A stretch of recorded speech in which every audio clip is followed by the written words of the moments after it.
नमस्कार दोस्तों, मैं अंकुर उपाध्याय स्वागत करता हूं आप सभी का एक बार फिर से अपनी नई वीडियो में। दोस्तों, एक दिन का भूला अगर सुबह का भूला अगर शाम को घर आ जाए तो उसे भूला नहीं कहते हैं, एक कहावत बड़ी फेमस है। तो एक दिन की सेलिंग के बाद एफआईआई का फिगर वापस से पॉजिटिव हो गया है। तो हम ये सोच सकते हैं कि कल जो सेलिंग हुई थी वो वनडे वंडर ही थी, या फिर वनडे वंडर नहीं वनडे वॉस्ट कह सकते हैं आप। पहले मैं एफआईआई के डेटा के साथ ही शुरुआत करना चाहूँगा, उसके बाद ब्रॉडर और ग्लोबल मार्केट्स पे आते हैं। अगर एफआईआई की बात करें तो 2201 करोड़ की आज बाइंग का फिगर सामने आया है, अच्छा फिगर सामने आया है।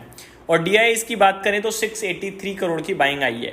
नो डाउट ये बाइंग और ये जो फिगर है उतना बड़ा नहीं है, लेकिन पॉजिटिविटी तो इससे दर्श ही रही है, पॉजिटिविटी इससे दिखती है। अब मैं आप सभी के साथ निफ्टी पे पहले बात करता हूँ, फिर ग्लोबल आते हैं और फिर स्टॉक स्पेसिफिक। निफ्टी 24,813 पे बंद हुआ है। कल है निफ्टी की एक्सपायरी, तो इंपॉर्टेंट लेवल के रूप में एक है 25,000 के ऊपर जाने में पसीना छूट जाएगा भाई साहब, नहीं जा सकते, बहुत मुश्किल होगा।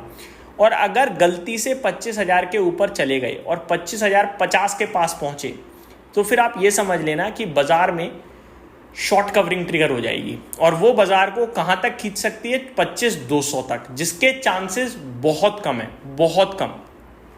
ठीक है जी। तो 25,000 का लेवल बड़ा इंपॉर्टेंट होगा, ऊपर में वो पार होने के चांसेस बहुत कम है, लेकिन इनकेस अगर हो गए तो फिर तेजी भी दमदार बनने के चांसेस पूरे हैं। ठीक है। नीचे की बात करें तो नीचे कोई ऐसा इंपॉर्टेंट लेवल है नहीं जो बड़ा सपोर्ट बने 24,500 24,550 से पहले। तो नीचे में आपके लिए 200 250 300 पॉइंट तक की है, और ऊपर में 200 पॉइंट पे रेजिस्टेंस है। तो ये निफ्टी के ब्रॉडर पिक्चर मुझे दिख रही है इस समय। इससे छोटा लेवल कोई नज़दीक है नहीं दोस्तों। तो यही सबसे इंपॉर्टेंट है मेरे हिसाब से। अब आ जाता हूँ ग्लोबल मार्केट्स पे। ग्लोबल मार्केट्स में अमेरिका के साथ शुरुआत करते हैं, फिर स्टॉक स्पेसिफिक बात करेंगे। इंडसइंड बैंक के नंबर्स भी आए हैं, वो भी डिस्कस करूंगा। अगर ग्लोबल मार्केट्स की बात करें हम, तो डाउ में गिरावट दिख रही है 325 पॉइंट्स की, तो काफ़ी तेज टूट रहा है डाउ। लेकिन नेस्डेक इंडेक्स आधा % ऊपर है, तो अलग अलग एक्शन है भाई साहब पूरी तरीके से। S&P 500 फ्लैट टू नेगेटिव है, तो रसल 2000 1% नीचे है। तो अमेरिका में तो गिरावट है, आप ये कह सकते हैं।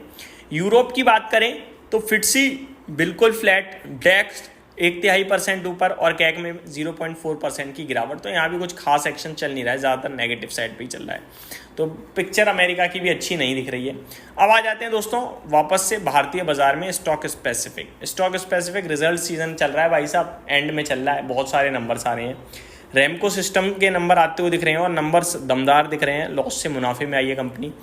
एस्टर इंडस्ट्रीज के भी नंबर्स आते हुए दिख रहे हैं, और रिजल्ट्स इसके भी दमदार दिख रहे हैं दोस्तों, घाटे से मुनाफे में आई है, लेकिन क्वार्टर मुनाफा काफ़ी तेज टूटा है। इंडसइंड बैंक इंपॉर्टेंट नंबर है, लॉस दिख रहा है, एडजस्टमेंट है, उसको हम छोड़ते हैं, लेकिन अनुमान से काफ़ी ज़्यादा लॉस है यार। तो नंबर तो बहुत ख़राब है इंडसइंड बैंक के, हर एक पैमाने पे ख़राब है। एसेट क्वालिटी ख़राब नहीं, बहुत ख़राब हो गई है, 2.25% से 3.13% पे। एसेट क्वालिटी इतनी टूटेगी तो कैसे चलेगा।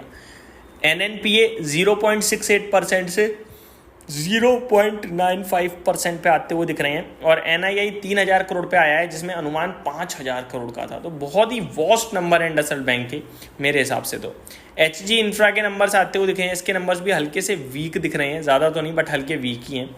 जियोजीत फाइनेंशियल सर्विसेज 1.5 रुपये प्रति शेयर का डिविडेंड आया है, और नंबर्स आप देखेंगे तो थोड़े से कमज़ोर लगेंगे। ऊर्जा ग्लोबल कंपनी का मुनाफा थोड़ा सा बढ़कर आया है, ज़्यादा नहीं बढ़ा है, बट नंबर्स अच्छे ही दिख रहे हैं, ख़राब नहीं दिख रहे। आगे एक्सचेंजिंग सॉल्यूशन, नंबर्स दमदार दिख रहे हैं, बहुत ही शानदार नंबर लग रहे हैं मुझे। हालांकि मुनाफा 12.5 करोड़ से 14.5 करोड़ ही हुआ है, कामकाजी मुनाफा 44.5 करोड़ से 50.7 करोड़ है, लेकिन एबिटा कंपनी का 9.8 करोड़ के सामने ऑलमोस्ट 17 करोड़ पे आता हुआ दिख रहा है, और मार्जिन्स कंपनी के 22% से बढ़कर 34.19% पे। तो एक्सचेंजिंग सॉल्यूशन के भी बढ़िया नंबर है। ऑयल इंडिया 1.5 रुपये का डिविडेंड आया है। नंबर्स की बात करें तो मज़ा यहाँ भी नहीं आ रहा भाई साहब। नेट प्रॉफिट 1200 करोड़ के सामने 1600 करोड़, रेवेन्यू 5200 करोड़ के सामने 5500 करोड़, लेकिन मार्जिन्स गिर गए हैं। तो मिले जुले नंबर हैं, खराब नहीं कहेंगे हम। एबिटा और टॉप लाइन बॉटम लाइन अच्छा है, लेकिन एबिटा और एबिटा मार्जिन्स थोड़े से कमज़ोर रहे हैं। तो ये आपके लिए ऑयल इंडिया के नंबर। गल्फ ऑयल लुब्रिकेंट्स की बात करें, 28 रुपये प्रति शेयर का डिविडेंड है। 28 रुपये का डिविडेंड, 28 का या 28 पैसे का है दोस्तों, कन्फ्यूज़न क्रिएट कर दिया उन्होंने पॉइंट लगा के।